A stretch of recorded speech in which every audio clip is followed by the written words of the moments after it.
Good evening, America, and welcome to It's Happening Out, the world's most popular live gay television show. And it's 8 p.m., Wednesday, July 15th, 2020. I'm your host and moderator, Al Ferguson, and welcome, America. We are going to have a lot of fun tonight and an entertaining show. It's Wednesday night, so you know what that means. Let's begin with Happening Now, our breaking news. In Happening Now, we report, of course, the news about the Glee actress Naya Rivera. She has passed away tragically this week, and we at It's Happening Out pay a tribute to her and the effect that she had on the LGBT community. Watch this.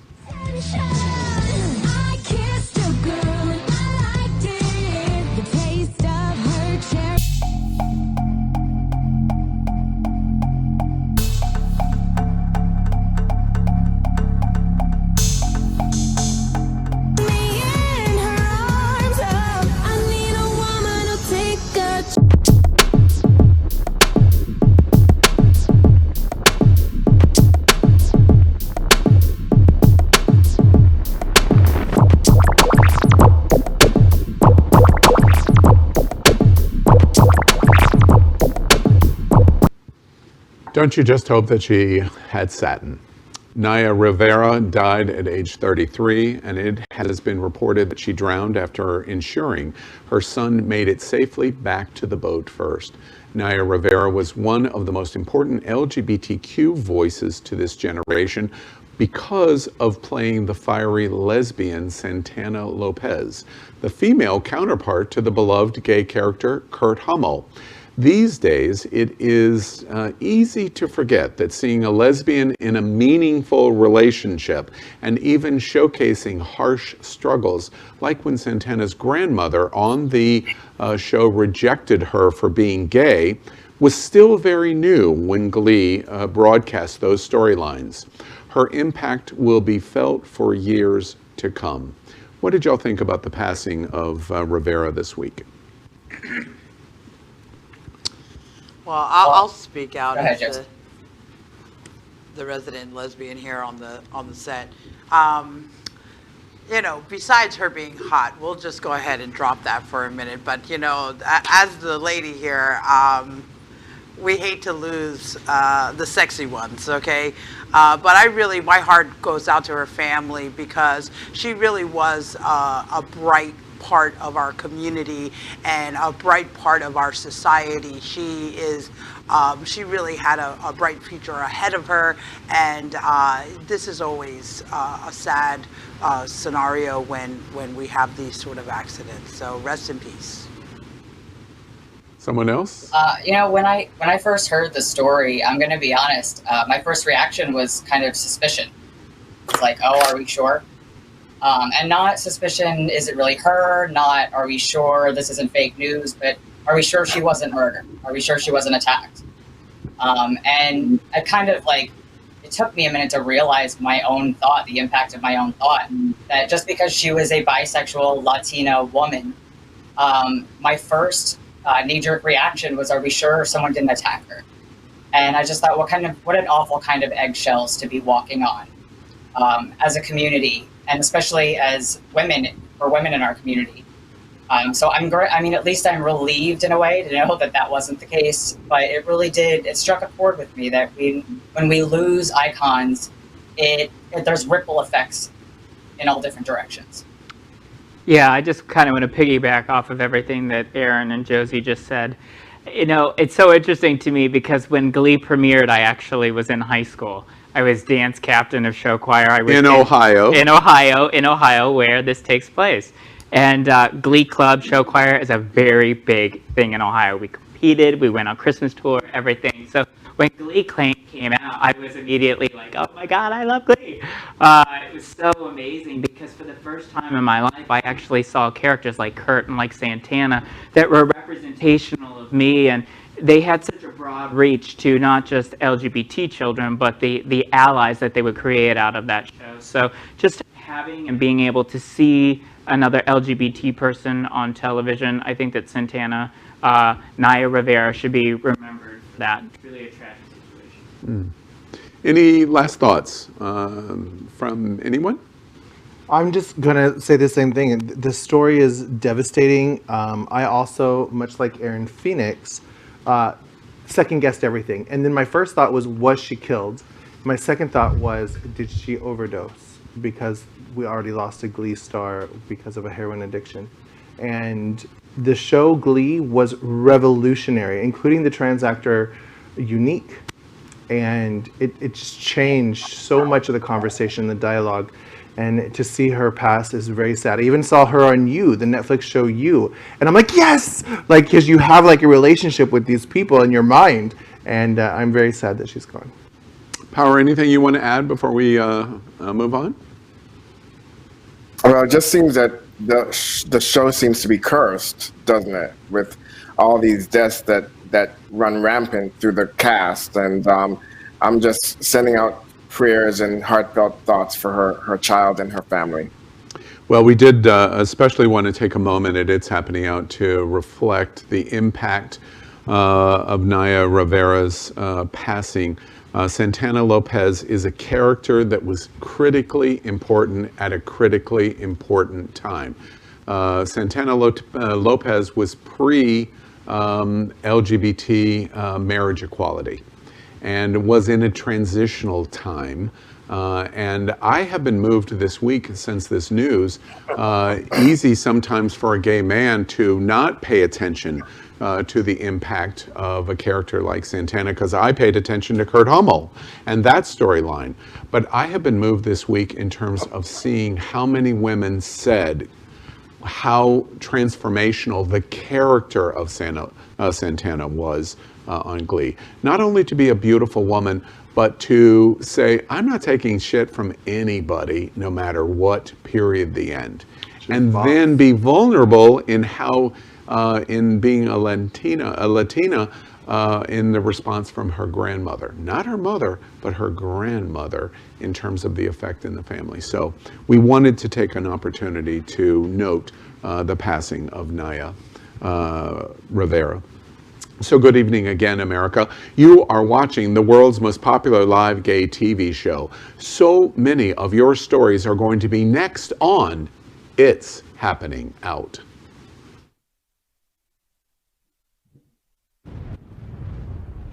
This week on It's Happening Out.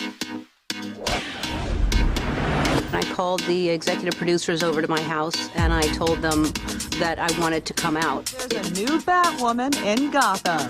Javicia Leslie has landed the title role for season 2 of the CW superhero series.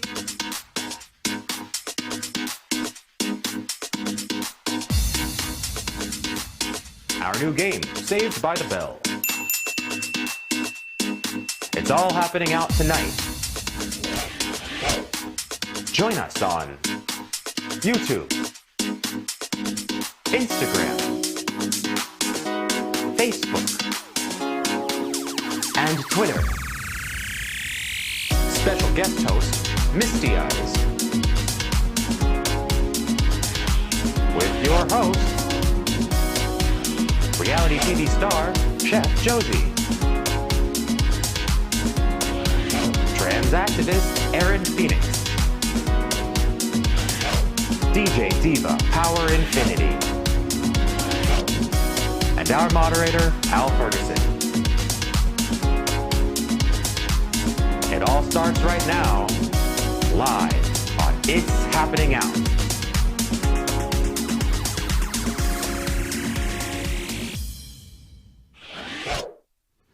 Well, we are live, which we were getting ready to show how live we were. Aaron, we're going to tell you about that later. And anything can happen.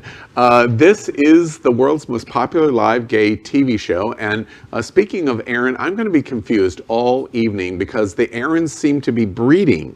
Wait, who is the other Aaron? Aaron Phoenix, of course, but look who's back, Aaron Darr. Back again. We're like Mary-Kate and Ashley. My co-host partner at Q News Tonight has finally resurfaced. He's been in 3 months of rehab. And, no, that's not true. No, not true. Quarantine. Exactly. Well, welcome back, Aaron. This is the first time you've been on air in like a long, long time. I know. I heard you guys needed a blonde, so I came back. A blonde, really? Our resident Anna Nicole here in South Florida, and I'm loving your hair. Your hair is just awesome. You know, if I had a nickel for every time someone told me that, I'd have a nickel. So thank you. Exactly. All right, so I'm going to have to call one and the other. Are we just going to go with Aaron and everyone's going to? You know what? You can call me Brittany. You can call me Brittany. All right. So we have Aaron Phoenix and Brittany with us tonight. Brittany. All right. We hear you. All right.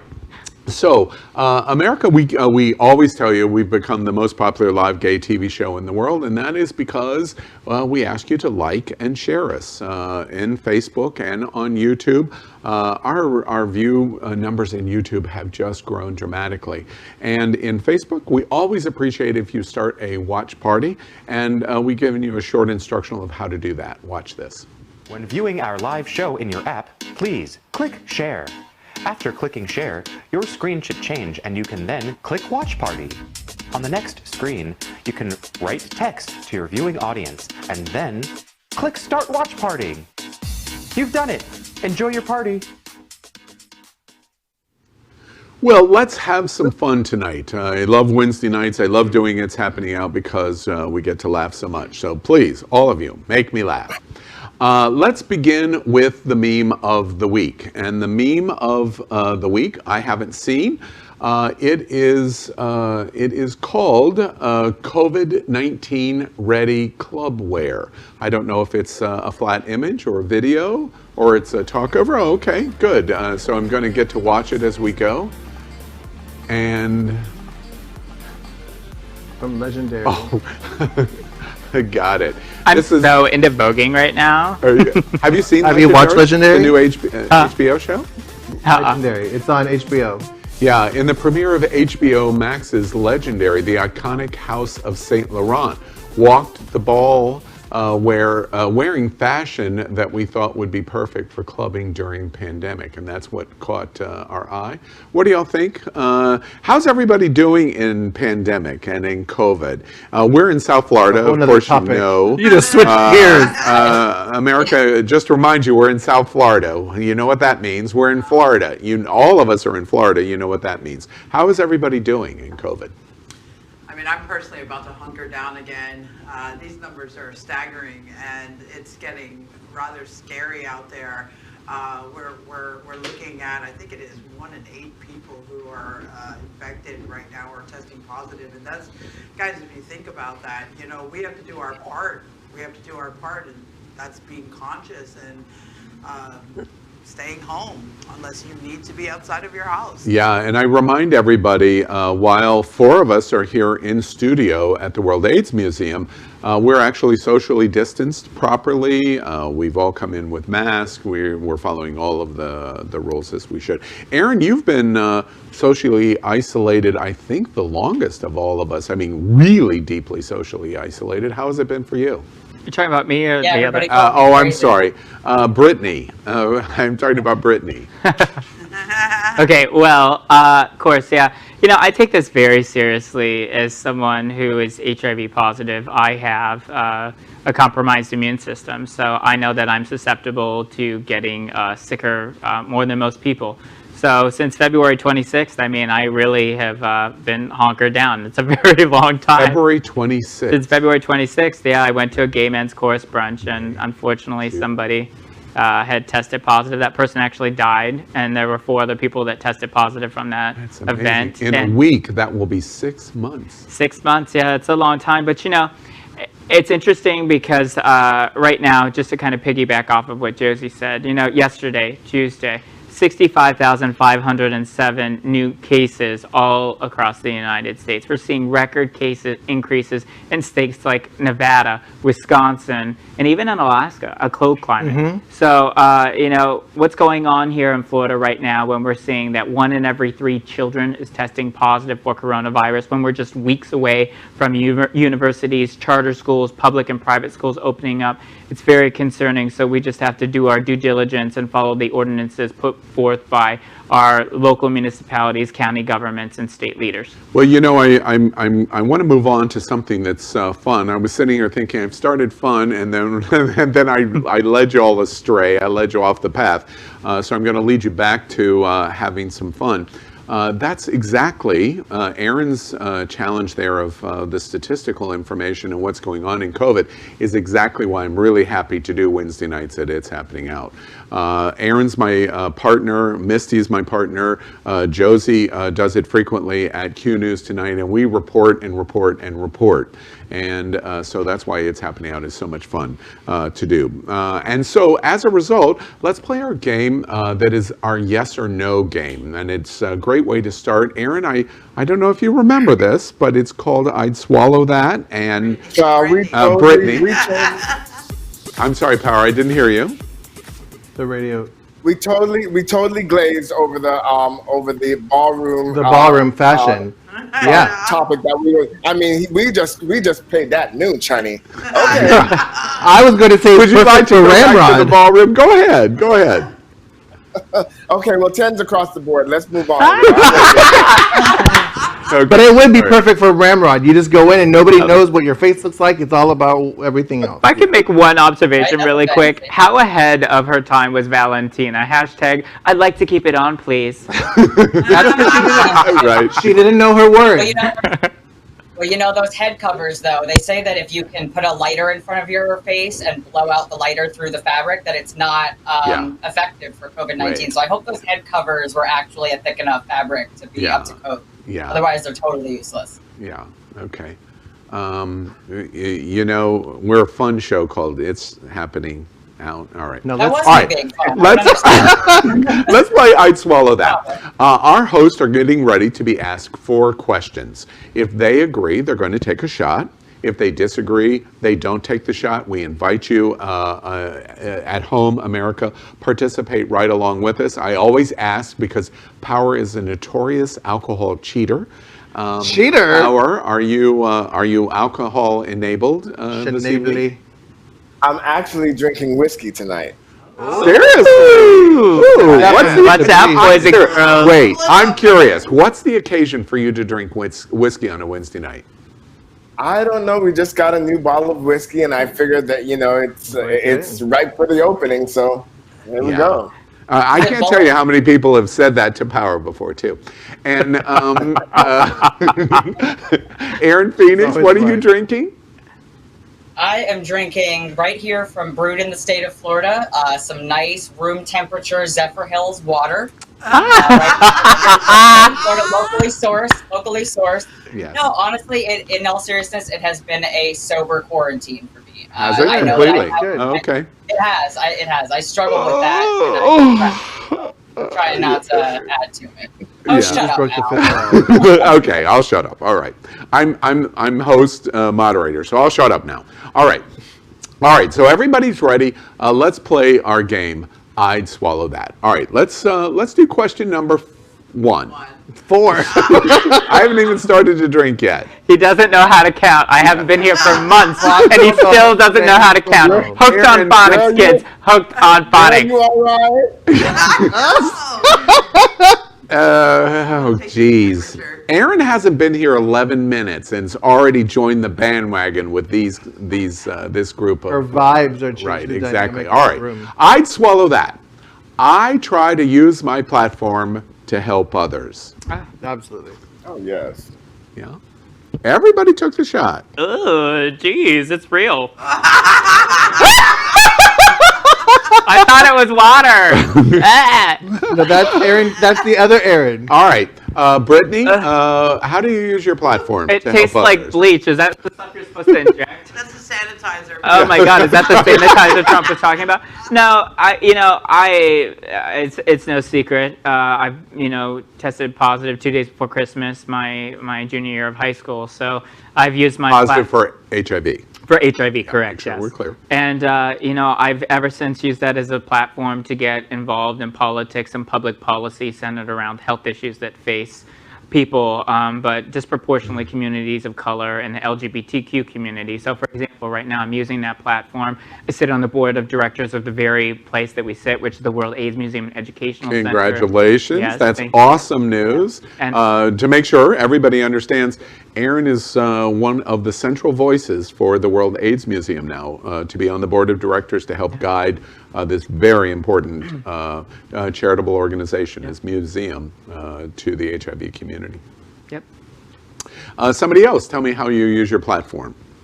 Well, I personally have been spending probably the majority of my life living as a contribution. I always say this, it's important for us to live a life legacy worthy. And what does that look like? Challenge ourselves every morning to wake up and say, how am I going to be a contribution today? And what that looks like, it could look differently for all of us. But I have used my platform as a way to inspire people and empower them through that invitation. Just how are you going to live as a contribution today? And we always remind, Erin has, in COVID, gone on to the board of the World AIDS Museum, and Chef Josie is running for mayor of the gayest place on planet Earth, Wilton Manors. Anybody else want to add anything in terms of how you use your platform to help others? Well, I haven't, most of my life has really been spent selfishly, I would say. I've partied, had a lot of parties, sex, and house music. But recently, and maybe because of Trump, I think I've woken up. And so I've used my platform to really rally our community to vote, to get out there and to use their voices. And so myself and another drag queen, Catherine Nevitz, shameless plug, have started Pump to Vote, which is all about really getting out the vote in our community. And we don't really care what side of the aisle you fall on. You fall on. We just want you to get out there and vote. We need everybody to vote. Yeah, and I just want to give also a shameless plug. I follow Catherine Nevitz, and what an outstanding job in social media. As a partner for you in helping promote the vote message, Catherine does a great job, I have to say. And I hope you're watching and you hear me say that about what you and Power are doing. I think awesome. Anything, Misty? My whole life has been lead by example. I mean, absolutely, from YouTube to Facebook to Instagram to Twitter. I try to definitely use this as a platform to help promote and educate and inform 100%. I mean, a lot of times drag queens, they exist within the four walls of a gay bar, and that's where their power is. And I have broken that wall down. I'm like, bitch, we're going to the internet, we're going to whatever. Like, you can't keep me in the four walls. I'm on the streets, I'm everywhere. Absolutely. And Erin Phoenix, anything you want to add before we move on? Yeah, I mean, for a while there, I used my platform very actively, very out in the open, trying to organize events. I organized the Wall of Love over in Tampa. I organized the first Pulse Memorial over in Tampa, which I worked very closely with Black Lives Matter Tampa in making sure that voices of color in our community were uplifted really and prioritized for that event. So I did a lot of things that really I felt were about creating spaces for people to come and be and find each other and speak out and stand up for themselves. Nowadays, I'm a little more behind the scenes. I'm more of, I try to do some more consulting. You know, when other people want to organize events and they need to know kind of the logistics of how to do it, how do we do a protest without getting arrested? I try to help in those ways so that I can empower other activists to go on and then empower other activists. Excellent. And I kind of feel that my role is to help propel America's voice, questions that they might ask. So as it relates to this, I'd swallow that question of how you use your platform, which, if probably not all, are using this to propel their sexual interaction. Tell us a little bit about what you're doing there, anyone. I don't even understand that question. Understood the question. I'm only playing. All right. He just learned a couple more words. He's in like phase 2 of Hooked on Phonics, folks. Like, so what? Naturally, he's practicing. He's such a show off. I'm talking sorry. about Snapchat. And America, we're thrilled that Aaron Dar is back with us. Watch closely because this will be the last association with the show that he's ever. Old joke. All right. See you real soon. All right, let's move on to question number 2. I'd swallow that. Speaking of platform, this is an interesting question. I'd swallow that. I sometimes use my platform for evil. And I'm looking to Lakeland and in that upper right-hand screen right now. I'm now in the middle.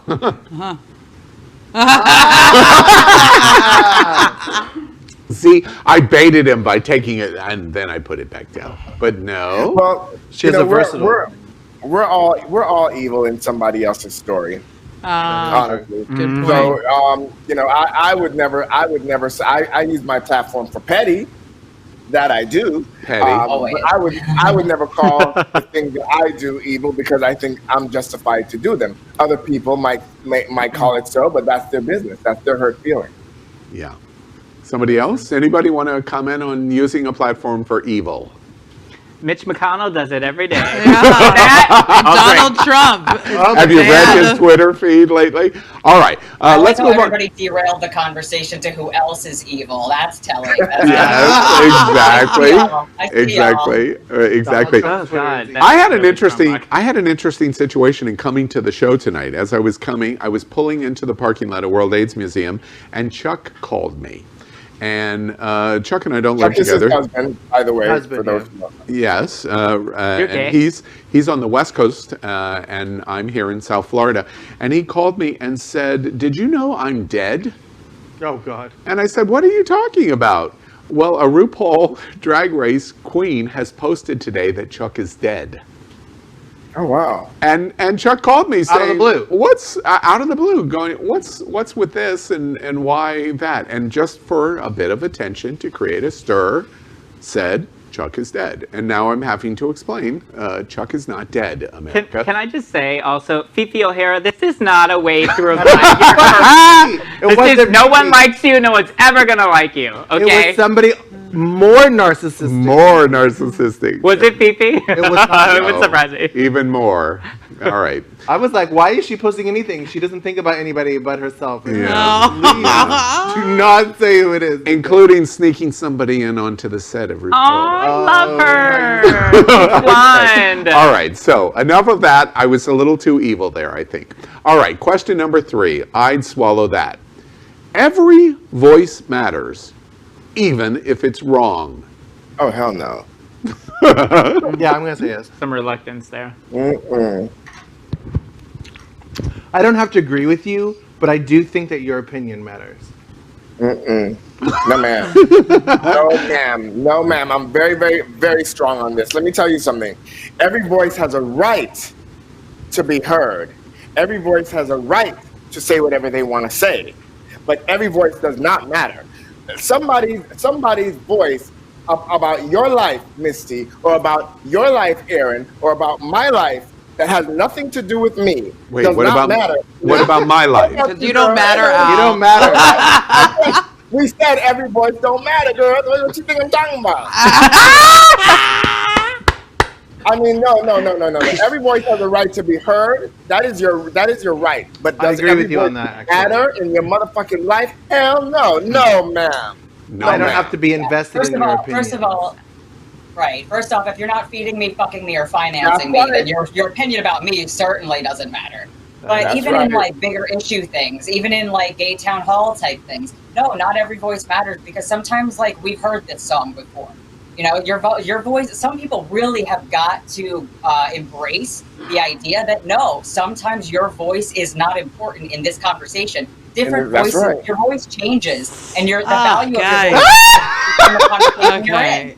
So listen, y'all know I'm as aggressive as the next guy, okay? But you know that I'll stand up for everything. But in the world that I'm living and creating, in this world, everyone's voice does matter, because it's important for us to understand the perspective that other people are living. We don't all come from the same place. We didn't have the same life experience, and that has shaped the way we see the world. In order for us to be able to bring people along in any conversation that we're heading up, it's important to recognize that someone else's voice, whether or not it's totally batshit crazy and completely offline with what's important to us, their voice matters, and it's important that they know that I believe that. So I have to disagree with you guys, although I love you and I hear your point, I hear it, but I really do believe everyone's voice matters. Again, we don't have to agree, but we do need to recognize that people in general matter. This political advertisement has been paid for and approved for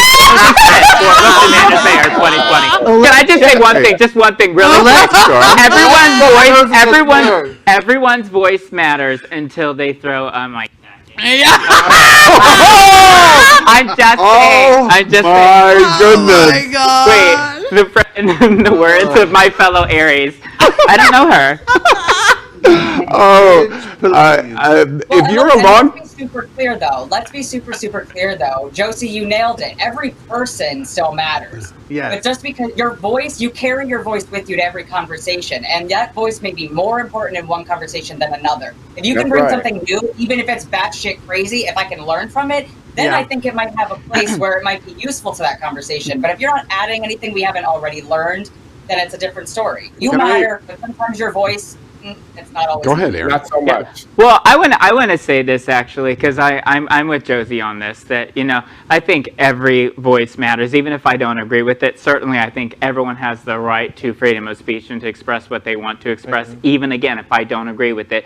But for example, I think everyone needs to have a voice in the national conversation, because look at what the election of Donald Trump has done. A lot of us in this room don't agree with virtually anything that he says, but look at the good that's come out of that. Look at the good that's come out of horrible situations that have occurred all across the world with other dictators, if you will, or other tyrants, if you will. What it's done is it's made us more sympathetic in some ways, but it's more, I think so, made us cognitively aware of the human injustices that go on around us, even when they don't directly impact us.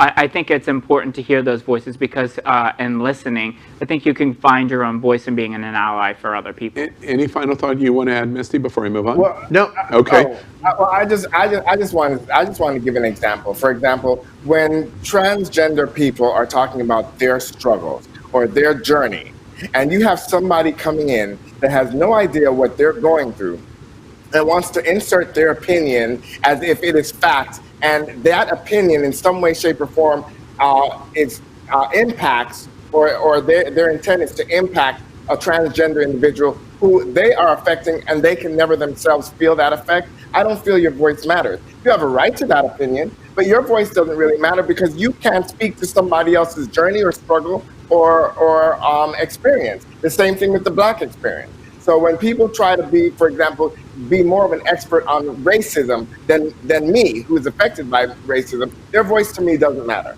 because they have no ground or no merit in the conversation. That's what I mean when I say every voice doesn't matter. I want to bring a close to this question on I'd Swallow That, but I hope I can succinctly make this observation. It's interesting to me that once upon a time I would have said I completely agree with Josie and Aaron. Today, after 6 months of COVID-19 and 4 years of Donald Trump, I have been moved from Aaron Josie position in the spectrum to not Power and Aaron Phoenix position, but a hell of a lot closer to their position. Because what I've learned in the last 6 months in COVID, in how Americans, especially the LGBTQ community, are responding to COVID, and what I've watched in America for the last 4 years, 5 years, in response to Donald Trump, is I understand why Europe and Canada and large chunks of the rest of the world view America as the way they do. We have an American perspective that is quite unique. And for a long, long time, since World War II, it has served us well. It has created the leadership of the entire world.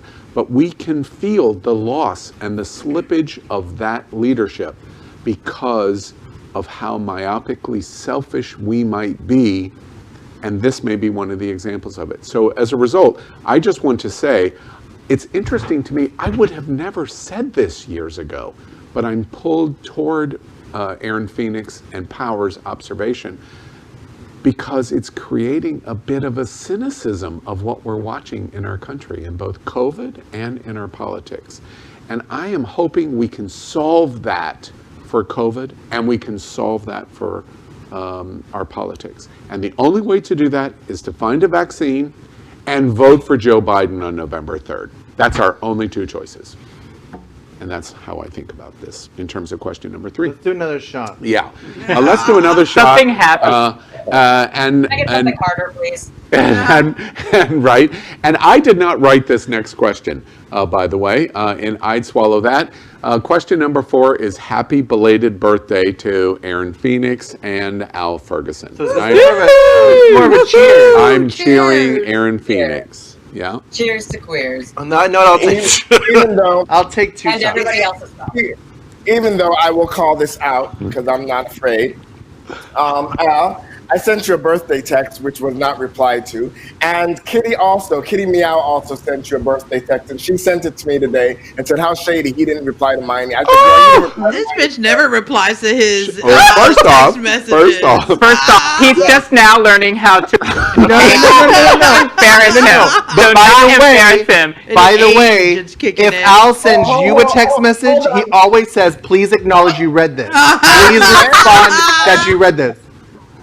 First off, so that's what I need to do. Yeah. all right. So We in all get to add that. terrible. I posted generically. I was overwhelmed in the response. I had more than 1,000 private messages. Oh my God. 1,000. I'm not kidding you. You got one 1,000. to respond to mine. I've got to work through them, and I will. was like, And when was your specifically birthday? to Power, I didn't know that until this moment, but I'm going to work through my messages, and I will thank you. I love Sean Palacios. I think he is one of the leaders in South Florida. I love his voice. Absolutely. And Sean, I hope you're watching or you watch at some point. Definitely not shady. I love it. And thank you for the happy birthday wishes. Are you talking about text messaging or Facebook messaging? No, it's That's probably different. private. Can I just say, I wish our viewers could see what I see right in front of me, because as we're talking about whether or not he read his messages, he actually has flashcards right in front of him. A, B, C. You know what they say? Reading rainbow. You know, I keep saying, every week I say it more and more often, I got to get a new gig. I just got to get a new gig. That's it. Let's go to Aaron's birthday. Aaron, did you have a good birthday? This birthday was kind of about growth for me. A good friend of ours, all here at the show, Houston Cypress, sent me a message to wish me a happy rebirthday. And that really kind of changed the perspective and made me really embrace what this birthday was about for me. I was in bed by 9:30. I pulled a Power Infinity on my birthday. But I did get some time to spend with a couple of very close friends. We created a little quarantine bubble where I was able to at least get out of my house and get out of my own kind of darkness and be reminded that people love me and people are there to celebrate me and that I am important. And it really, honestly, it was transformational for me a little bit. I needed to hear those things. Power, your post especially, I really appreciated. I like the fact that everybody just shared your post to wish me a happy birthday because I didn't post myself. I'm looking forward to that kind of post for me too. I'm sure it was great. It was fantastic. It was more important to me than I ever thought. 6,000 people commented and Facebook took it down. I'm in Facebook jail, so Al's birthday fell at a bad time, honey, because I went to Facebook jail on Al's birthday, so sorry, Al. That was a birthday present. Wait, Power is silent in Facebook. Thank you. That's like birthday gold. So it was good for you in terms of your learning. Yeah. Yeah, That's great. ultimately, absolutely. Learning. You know, I have to tell you, and this is honest, and it sounds really, really terrible. One of the worst birthdays of my life. And you know why? It's really interesting. My birthday, and I will say it right out loud, it was number 60. And it was like, wait, is this an age thing? No, I don't think so. It was a recognition that time is important. That was what was important about the number. And then it made me start to question, am I doing the right kind of thing? Am I in the right place? Am I committed to the right kinds of projects that I want to be involved in? And then it was like peeling an onion. I don't know, Aaron, if you had this experience, but it was like, wait, once I peeled that, maybe, and maybe, and maybe, and maybe. And if you're not ready to peel an onion, don't peel an onion, because it can smell really bad if you're not ready. Make your eye water a little bit. Yeah, Sure. exactly, and that's what it was. And even with the overwhelm that I got, especially privately, because my Facebook page, you can't talk on my Facebook page. I control, my page, and so most of what was said to me was in private messages or text, and I appreciated it very much. But it was very strange. This point of my life, very strange, and and that's what it is. Different.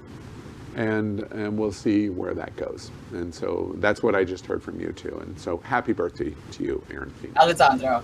Yeah. All right. Oh wait, I have an extra shot that I didn't take, so I'm going to do it now. The evil shot. Mm-hmm. Ooh, the evil shot. Oh yes, and now I'm evil. All right. Let's move on to a celebrity hot topic. Well, there's one more. Oh, okay. Wasn't there one more? Oh, did I? No, the fourth one was the his fourth birthday. was- Aaron's Yeah, that's right. It was a cheers, not a. It was a cheers. That was the evil shot. So, yeah, you didn't take the L'chaim. evil We shot. didn't take our evil You shot. know, this is a television show, and you kind of, yeah. Sorry, guys. All right. Let's move on to a celebrity hot topic, and we are going to talk about tonight Batwoman. It seems to be girls' night here at It's Happening Out. Woo! Yeah, girls' night. Ba-bum, ba-bum. It's ladies' night. Aaron, you're a boy. You're a boy. I'm not a girl, not yet a woman. Okay. I'm not a girl. All right. Batwoman is going to move right back into our hearts. And have you heard? She is going to be played by a black bisexual actress, Javicia, I believe, is how it pronounced her name, Leslie. Before we talk about it, watch this. There's a new Batwoman in Gotham. Javicia Leslie has landed the title role for season 2 of the CW superhero series, and original star Ruby Rose couldn't be happier. The God Friended Me star spoke out on her historic casting in a statement on Wednesday, sharing gratitude and excitement for the chance to represent multiple levels of inclusivity on the show, saying, quote, I am extremely proud to be the first black actress to play the iconic role of Batwoman on television, and as a bisexual woman, I am honored to join this groundbreaking show which has been such a trailblazer for the LGBTQ+ community. Javicia also celebrated on Instagram with an inspiring message for young fans, writing, for all of the little black girls dreaming to be a superhero one day, it's possible. The 33-year-old is stepping in nearly 2 months after Ruby shocked fans with her departure announcement. Though Javicia will don the batsuit, her character is said to be completely different from Ruby's Kate Kane. According to a press release, Javicia is set to portray Ryan Wilder, a raw, passionate, highly skilled, and undisciplined fighter who's not a stereotypical all-American hero. Ruby reacted to Javicia's happy news with a congratulatory Instagram post, applauding not only the casting choice but also her former colleagues, writing, OMG, this is amazing. I'm so glad Batwoman will be played by an amazing black woman. I want to congratulate Javicia Leslie on taking over the Batcape. You are walking into an amazing cast and crew. I can't wait to watch season 2. You are going to be amazing. Javicia will play Ryan Wilder, a lesbian.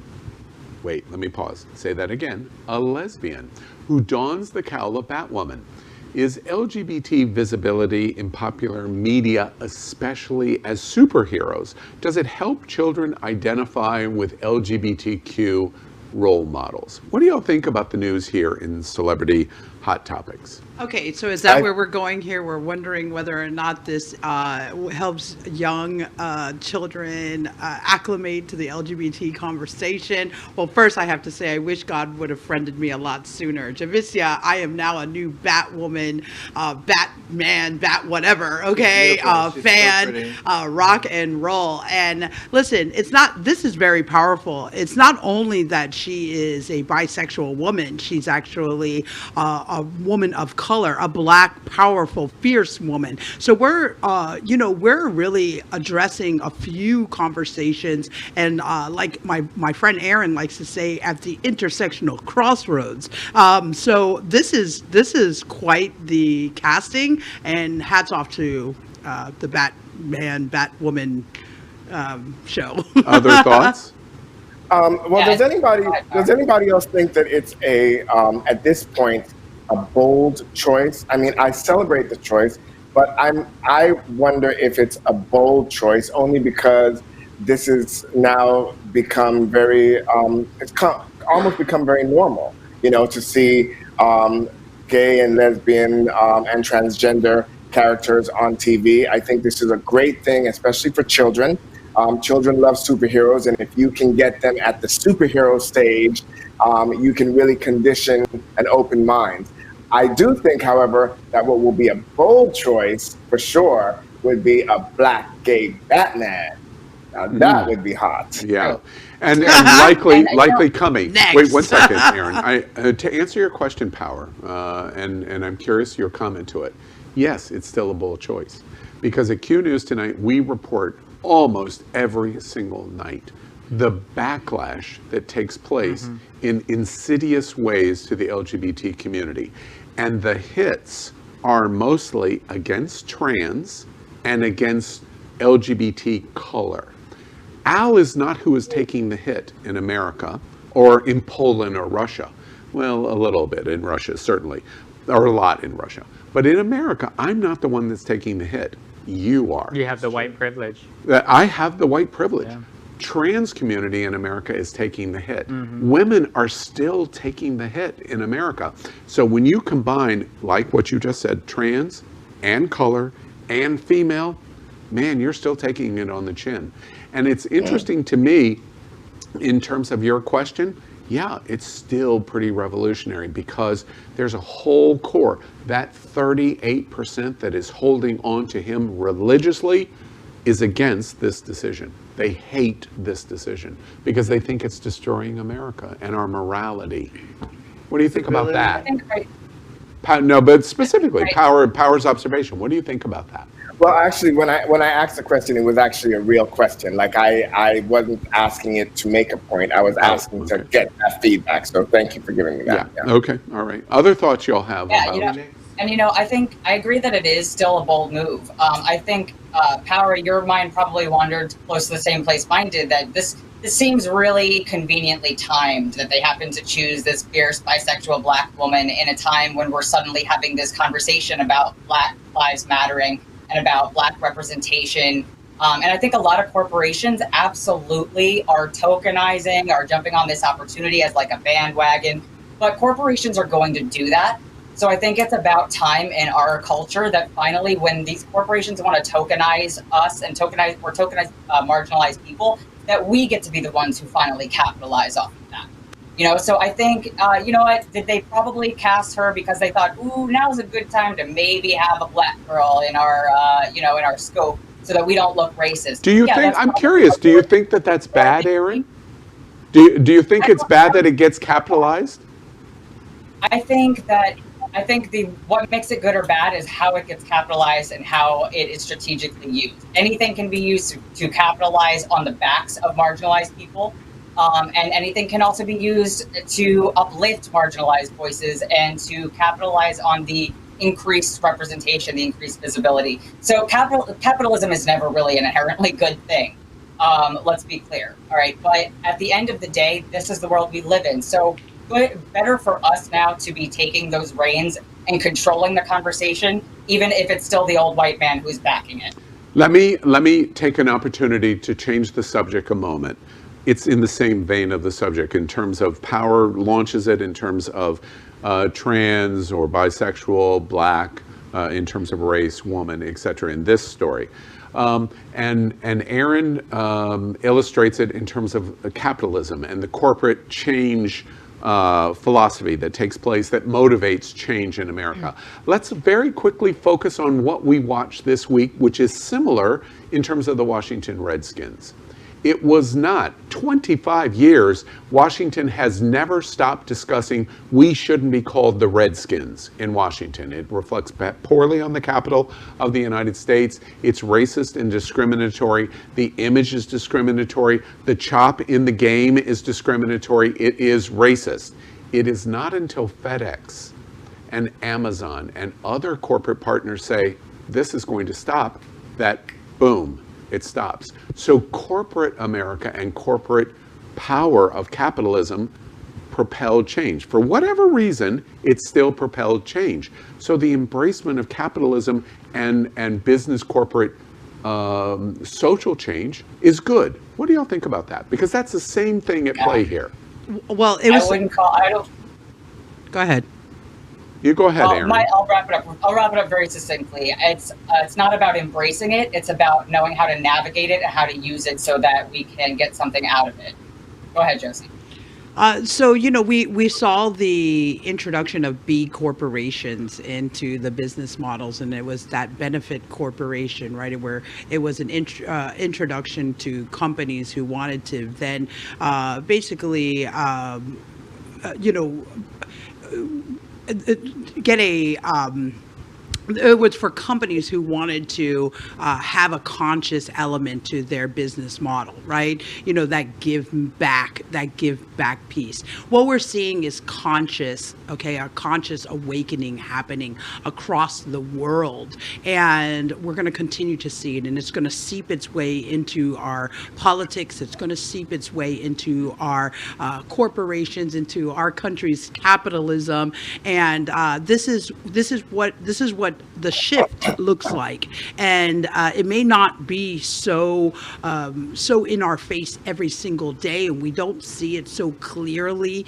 But when you see these moves happening, it's a mass awakening. The world is becoming more conscious, and we're starting to see the trend of holding each other accountable and saying enough is enough.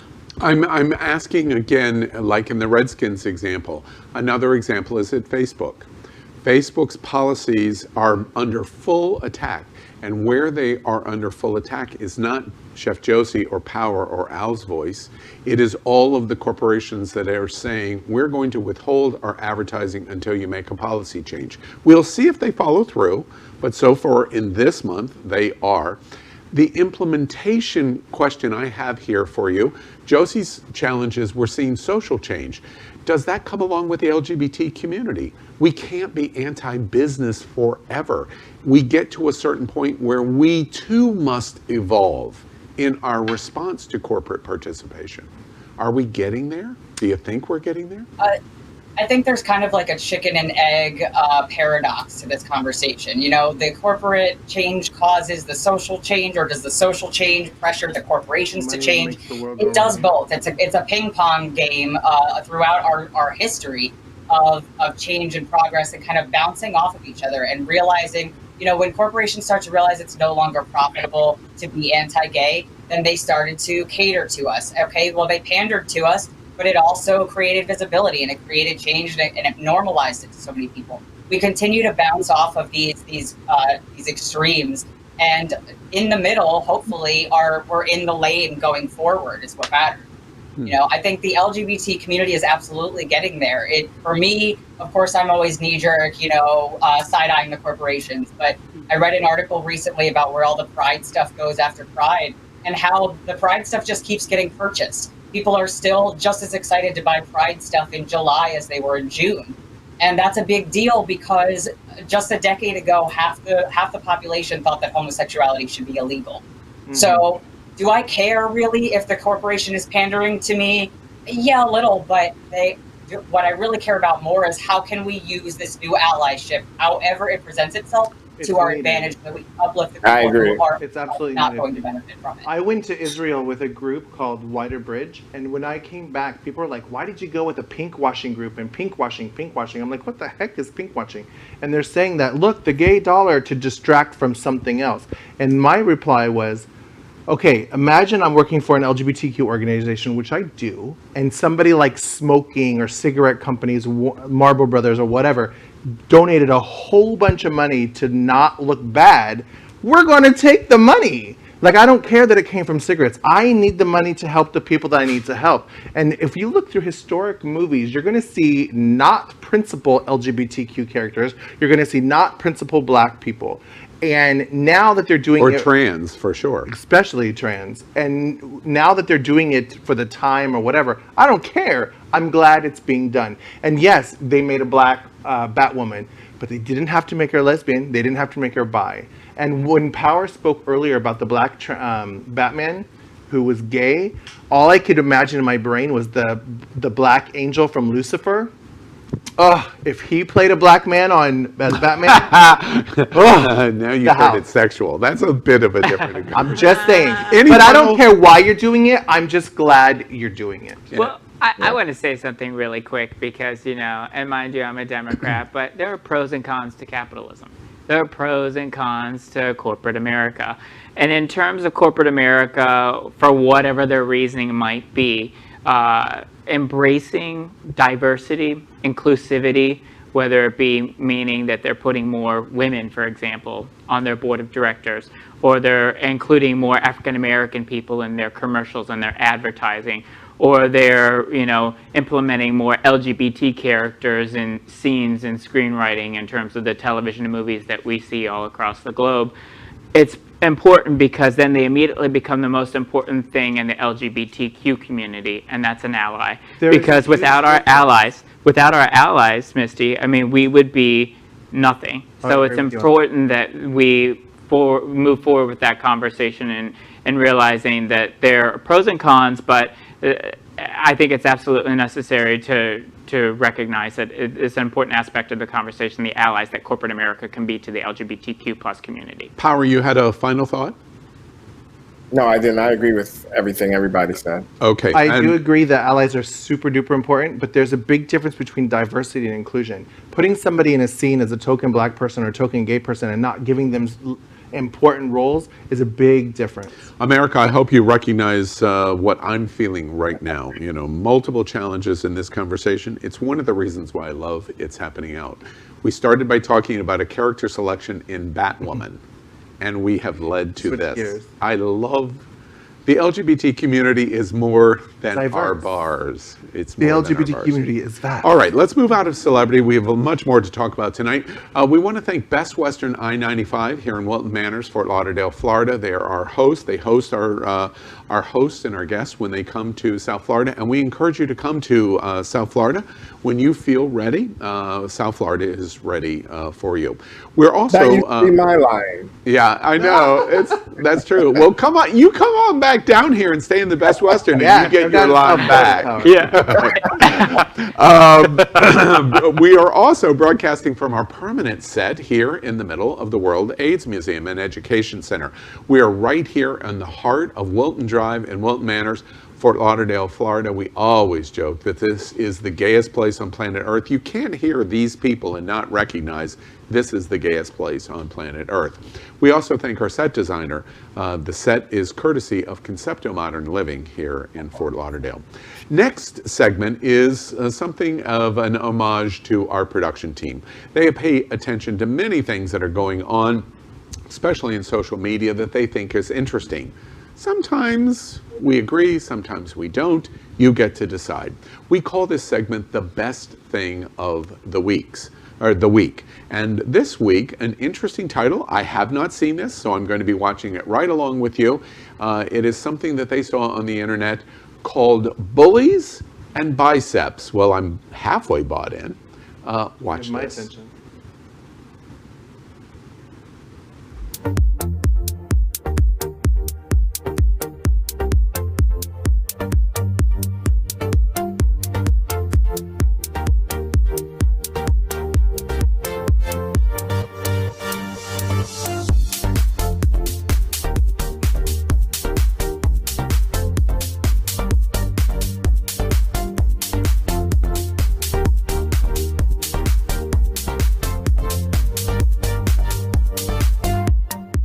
such a passionate project for me because I was inspired by this guy, my little sweet boy Oliver, who passed away last August. He was actually on last year's cover. So everything I do is like a tribute to him. So this calendar is going to be a tribute to him as well.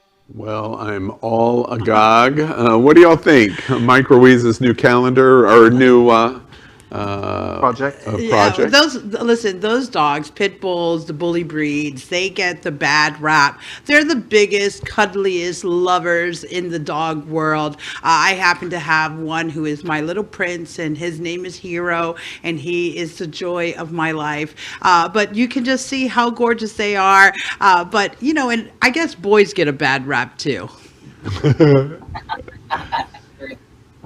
You know, I thought this was really sweet because, you know, as the LGBT community, a lot of us growing up, I know for me especially, when I came out, the first thing my mother asked me was, so you're not going to give me grandchildren?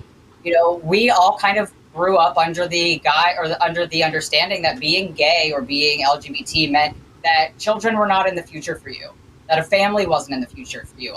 Of course, and luckily that has changed drastically. But in the meantime, our community, our fur babies are so very important to us for, I think, personally, partially that reason, because these are our families. These are our babies, just as much as if they had been our human babies. And I really love I feel like these photos really kind of captured that element too. It's not just cute guys and cute dogs. There's something more to it than that, I think. I want to move on to our next segment about hearing from all of y'all on what's on your mind. But one thing I do want to say about Mike Ruiz before we move on from Best Thing of the Week is Mike Ruiz is one of the institutionally iconic LGBT photographers in the United States. But he has grown into something that I think is even more important than what his career has represented. He has become an icon representation to older LGBT Americans. He's in his 50s. I know his age, but I won't identify his age.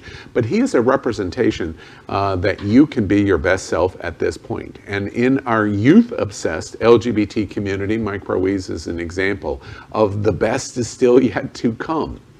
I worked with him, brought him to Sawmill Resort for an event and worked the weekend. Of course, I first met through RuPaul's Drag Race, Mike, and he is an inspiration to older LGBT community, and congratulations on this new project. It looks beautiful. Let's move on to our next segment about what's on your mind. I love this because I get to hear from all of our hosts. We are going to do this segment where we ask each of the hosts in 30 seconds to tell us what's on their mind this week. I have no idea what they're going to say, and I strictly enforce our 30-second rule. And let's do that. And Aaron Phoenix, you are our birthday boy. Let's start with you. What's on your mind this week? Well, COVID. I have a 12-year-old at home, and today we had to make the decision on whether or not we would be sending him back to school for the first quarter. And we ended up making the decision not to do that, to keep him in. Luckily, his school offers distance learning. And he was kind of heartbroken. And it was hard to have to tell him that, you know, even though you did everything right, you did nothing wrong, we still aren't going to let you go back because you might kill grandma. You know, it's a hard conversation to have.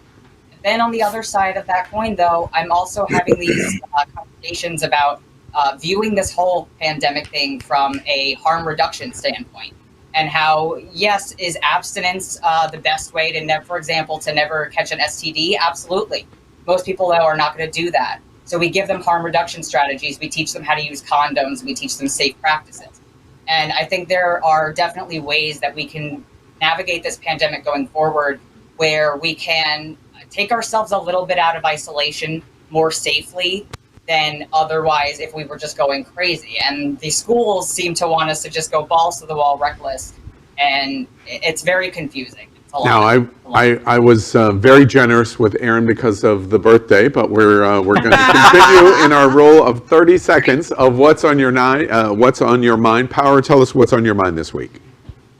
Well, a lot of people will be surprised to know that even though I'm an outspoken, free, gay, and happy man, I still sometimes struggle with faith and homosexuality. And during this time of COVID, I have taken the time to really refocus and reconnect with my faith and studying the Bible. And so this week, I really paid attention to researching the scripture and what the scripture says about homosexuality. And I actually saw a very wonderful documentary, which I recommend to all our viewers out there if you have this same question or struggle. It's called For the Bible Tells Me So. And it is a beautiful, beautiful documentary that really goes in depth into the scripture, what the scripture means, the context of the time, and the writing of the biblical verses, and also delves into science and the fact that we are not, we don't make this choice. It's something that we are inherently are, and God still loves us for who we are. And share that on Facebook. And because it's Power's birthday this week, I was very generous on the time. And as we move in studio, I just remind everybody on what's on your mind in 30 seconds. And let's go to Chef Josie. Well, so COVID-19 and how it's going to affect my life is on my mind. And, we just purchased our restaurant from my partners and taking on that new responsibility. So seeing the numbers spike and understanding that we're going to be in a position that we're going to need to adapt to whatever is coming next. The next thing also is, my campaign. I'm in the middle of a campaign running for mayor of Wilton Manors, and how this new spike in the coronavirus is going to affect the momentum that we've been making. COVID-19 also scares me as someone who's had it had it for 65 plus days. I'm nervous right now for my family. I'm nervous for my wife. I'm nervous for myself, and I'm nervous for our community. So that's what's on my mind. And let me be the first to wish you happy birthday this week from It's Happening Everyone's birthday except for mine? I'm allowing extra time when it's your birthday. Apparently, it's everyone's birthday. And Misty, what's on your mind this week? Okay, where's the clock? I need to. I'm a Capricorn. My birthday's in January. Come through, January. 12 seconds. There we go. Cut it in half. You're at 10 right now. I know, and I have a lot to. I don't have a lot. Okay, so mine's serious. As entertainers and as comedians and as public figures and as social service agents, we often give our everything to our clients and our community, and it's easy for a comedian to smile all day long, but inside they're burning and dying. And obviously, we saw that with Robin Williams. I realized yesterday that I'm really struggling with depression and really trying to pull myself up by the bootstrings and get out of it. And I'm making some steps to refocus myself and focus on my mental health and realize I can't be the superhero for everybody. I have to focus on me too. Yeah, good. That deserves some extra time too. Was it all of extra the time? Observations. It definitely was. Happy birthday, Mr. President. And Aaron Dar, what's on your mind this week? Well, just reading the Miami Herald and the Sun Sentinel today, two local newspapers that we have here in Broward County, Palm Beach County, and Miami-Dade County. I've thought to myself a lot today. You judge a nation based off of how they treat their children and how they treat their elders. And if you look at the coronavirus numbers right now, particularly in the state of Florida, we are the epicenter here in South Florida for coronavirus, but in the entire world. In the entire world. 1 in every 3 children in Florida is testing positive for coronavirus, yet we're just weeks ahead for children to be able to go back to universities, to charter schools, to public schools, and what that's going to look like, nobody really knows the answer to when we have a president that's continuously threatening to defund these schools and these universities, which the federal government can't really do that because it's state governments that actually fund these. But I'm thinking about those kids thinking about our seniors who are the most susceptible to contracting this virus and dying from this virus, in a state that a lot of snowbirds, a lot of seniors retire to here in Florida. So I'm really worried about the future of our state. Yeah, and it's where we are. I saw yesterday, if Florida was a country, we would be number 4 in the world. Number 4 in the world, the state of Florida. It's amazing. And Aaron, welcome back. It's been almost 6 months since you've been at a Happening Out set, and clearly it's your birthday too. So congratulations to all of you. Happy birthday to everyone at It's Happening Out. Let's move on and play our game, Saved by the Bell. And Saved by the Bell is a lightning round of LGBTQ topics in the news this week and other headlines. And we're going to play 60 to 90 seconds, and you can already tell how good our hosts here at It's Happening Out are at playing by the rules. So as a result, we have added enforcement. That's what they're going to hear, even if they're in mid-sentence. And normally I make the joke about power, but tonight I'm going to make the joke about everybody. That's what we'll hear in mid-sentence. All right, so let's play Saved by the Bell. Everybody understand the rules? Aaron, you remember the rules? I do remember. Okay, all right, great. Saved by the Bell, story number 1. The Dutch are writing LGBTQ rights into their constitution. Great, that's the news. news. Miles ahead of the United States. Complete protection of the LGBT community as a human rights issue. They've written into their constitution. At least I know where I'm moving to in the event that Donald Trump is reelected. To the Dutch, I say this: if we could only do that in America and pass the Equal Rights Amendment for America's women and girls. Yeah. Other thoughts, or are we going to move on? We're happy about the Dutch. All right, story number 2. A Republican candidate brags about pulling her daughter out of college. Why? Because her daughter supported LGBTQ rights on the college campus. So she's clearly wanting her daughter to stay ignorant. Yeah. This might be confusing for some of our viewers because it's not likely that anyone who is a registered Republican seeks higher education after high school, let alone graduating from high school. It's true. It's true. Power, any thoughts from you on pulling them out of college? Any thoughts? She's an idiot, but then again, she's Republican, so we expect it. Pretty much it. Anything else? A few more seconds. Retweet. Retweet. Misty retweeted power. Retweet, yeah. All right. The next story.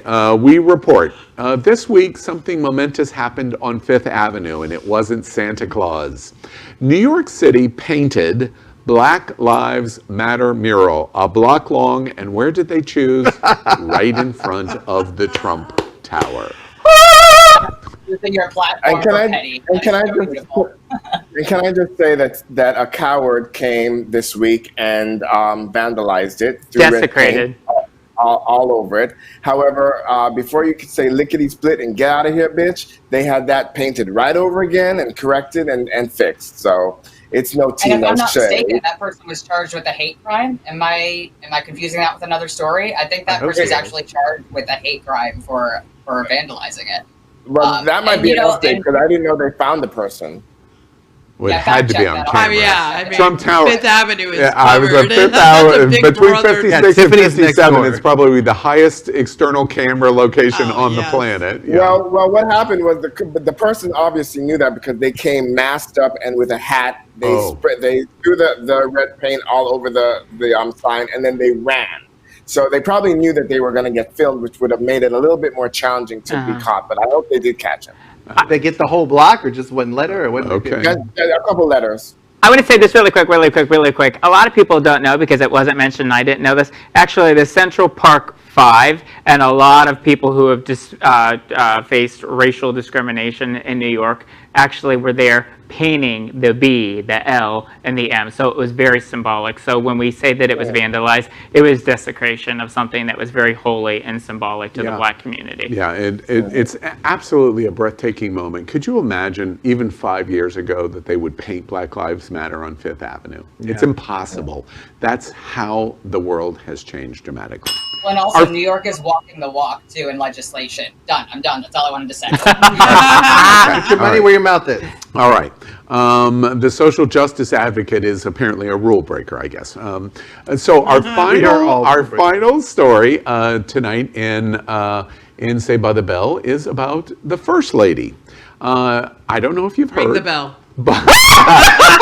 Melania Trump has a sculpture, a statue of her in Slovenia. And this week, vandals, we just talked about Black Lives Matter at Trump Tower, vandals lit it aflames. That girl is on fire! Well, I have to say, it's really a shame, but to quote my friend Melania Trump, I don't care, do you? My question is, I'm looking at the image. Is this the image of her before or after she was there? And gag, why is she in the middle of a field? It looks awful. I mean, they should have lit it on fire. It looks horrible. Yeah, they did her a favor. I thought Melania Trump already was a sculpture or a statue. So, this whole thing in general is news to me. But where's her pillbox hat at? Where is her pillbox hat? Yeah, I know. It's that is funny. It's still sad. I'll be honest with you. Looking at that sculpture, she's very unrecognizable with clothes. Very unrecognizable with clothes. She looks like a Lego. The most important thing to the story to me was, I don't know if y'all read this, they did a poll and they ask a very interesting question in the poll. They ask Americans where this statue was, and 8 out of 10 Americans could not identify where Slovenia was in the world. Old USSR. All right, let's move out of our Saved by the Bell and move to a game that we call Shag, Marry, Chop. This is a game that asks our guest who and why and what, and all of you at home know what I'm talking about. So they're going to select from 3 different people that we present to them. So let's play Shag, Marry, Chop. And this week the game is called Bangin Bisexuals of Hollywood. And our choices are, we just talked about Batwoman, Javicia Leslie. Oh, yeah. Batgirl. And Matt Dallas. It was too young. Oh, child. Not for you. And for me. And then Tessa Thompson. Oh, wait, where's she from? I know her. Westworld. Yes, I love that. All right. Aaron, let's start with you. Shag, Marry, Chop. Javicia Leslie, Matt Dallas, Tessa Thompson. Okay. I'm definitely shagging. Wait. Oh, that's what I was going to ask. Who's the angry? I want to put it in. So you're going to toe-to-toe with Batwoman. I don't know if she's angry or not. I just know she could lift that tire, and I'm definitely way less than that tire. So I think she could probably around a little bit. So I'm going with that. I'm also going to marry Javicia because, listen, look, come on. We could do that? Here. Excuse me, Aaron, we have rules here, and it's happening out, and the rule is you pick a different person that you're marrying. Who would that be, Matt or Tessa? I don't understand.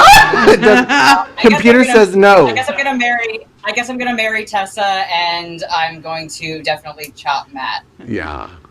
Don't like the boy, huh? Where is he from? I know, shocking, right? I know. All right. And Power, tell us, who would you like to shag? Okay, so I think I would like to shag Tessa Thompson because isn't she the one from Thor? Ragnarok. Yeah, exactly. That's right. Yeah. Okay. Yeah. So she is everything. So I'm definitely gonna shag her. I'm gonna marry Matt because look at him, and I'm gonna have to top Batgirl. Yeah. Really? That's a little racist, isn't it? Oh, listen. The other one is black too.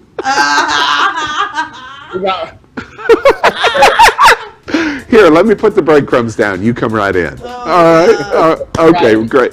All right, and Josie, tell us, who would you shag? Okay, so let's go ahead and get it on right now. First off, I think that I'm going to definitely shag Tessa. Tessa, I mean, if you've seen her in Westworld, you've seen her in as Valkyrie. I mean, hello. I mean, and there's no time limit on that, right? So we're shagging for sure. I'm definitely marrying Javicia. Marcy, you can thank me later. I'll bring her home for us, wrapped with a bow and nothing else. Come on, guys.